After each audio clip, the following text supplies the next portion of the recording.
Guys আজি উপস্থিত আছো গুৱাহাটীত কামাখ্যা মন্দিৰত। আজি অম্বুবাচী মেলাৰ তৃতীয় দিন। নীলাচল ভুকুকণ কেনেকৈ লোকে লোকাৰণ্য হৈ পৰিছে, লাখ লাখ অগণন ভক্তৰে ভৰি পৰিছে। এই অগণন ভক্তৰ ভৰি পৰা দৃশ্য আপোনালোকক দেখুৱাবলৈ চেষ্টা কৰিম। আপোনালোকে স্কিপ নকৰাকৈ ভিডিঅ'টো চাই থাকিব। মেইন গেটৰ পৰা আপোনালোকক ভিতৰলৈ আৰু যাবলৈ চেষ্টা কৰিম। আপোনালোকে স্কিপ নকৰাকৈ চাই থাকিব। এয়া আপোনালোকে দেখিছে মেইন গেটত মই উপস্থিত আছো। মেইন গেটত উপস্থিত আছো আৰু মেইন গেটত প্ৰশাসনৰ মানুহে প্ৰশাসনৰ দিশৰ পৰা সুৰক্ষা দি আছে। সেইফালে ইয়াৰ পৰা গাড়ী যাবলৈ দিয়া নহয়।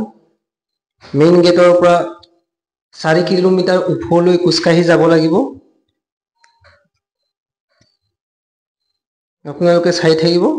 মই সম্পূৰ্ণ দৃশ্যাংশ দেখুৱাবলৈ চেষ্টা কৰিম। যিমান পৰিমাণ আপোনালোকক সম্পূৰ্ণ দৃশ্যাংশ দেখুৱাবলৈ চেষ্টা কৰিম। আপোনালোকে চাই থাকিব। গোটেই নীলাচল পাহাৰখন অগণন ভক্তৰে ভৰি পৰিছে, লোকে লোকাৰণ্য হৈ পৰিছে। আজিও তৃতীয় দিনাও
গাছেৰ বছৰে বছৰে